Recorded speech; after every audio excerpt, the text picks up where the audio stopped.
القرآن شافعة لنا يوم القيامة يوم لا ينفع مال ولا بنون إلا من أتى الله بقلب سليم. اللهم ألف بين قلوبنا وأصلح ذات بيننا واهدنا سبل السلام ونجنا من الظلمات إلى النور. اللهم جنبنا الفواحش ما ظهر منها وما بطن. اللهم بارك لنا في أسماعنا وأبصارنا وقلوبنا وأزواجنا وذرياتنا وتب علينا إنك أنت التواب الرحيم. اللهم اجعلنا شاكرين لنعمتك مثنين بها قابليها وأتمها علينا يا ذا الجلال والإكرام. اللهم ربنا آتنا في الدنيا حسنة وفي الآخرة حسنة وقنا عذاب النار. اللهم اشف مرضانا ومرضى المسلمين وارحم أمواتنا وأموات المسلمين واقض حاجاتنا وحوائج جميع المسلمين برحمتك يا رب العالمين. پروردگار ختم قرآن بدرگاه خود قبول بدرگاه. پروردگار تمام مریضان اهل اسلام را شفاء عاجل و کامل نصیب بگردان. تمام حاضرین مجلس را پروردگار به حفظ امان خود داشته باش. پروردگار تمام ارمانهای دلهایشان فرو بگردان.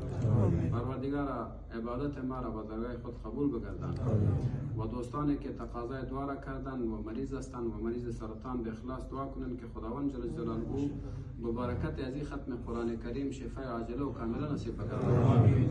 پروردگار تمام مردگان اهل اسلام را مغفرت نصیب بگردان و دوستایی که حاضر هستند پروردگار صحت کامله و عاجله دائما نصیب بگردان.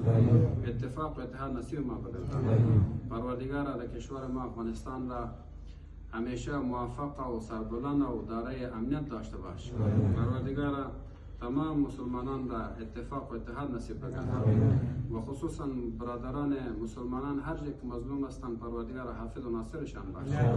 پروردگار در این کشور که ما زندگی میکنیم تمام اهل از این کشور را عزت و دارایی ایمان کامل نصیبشان بگردان و پروردگار تمام مشکلاتشان دور بگردان.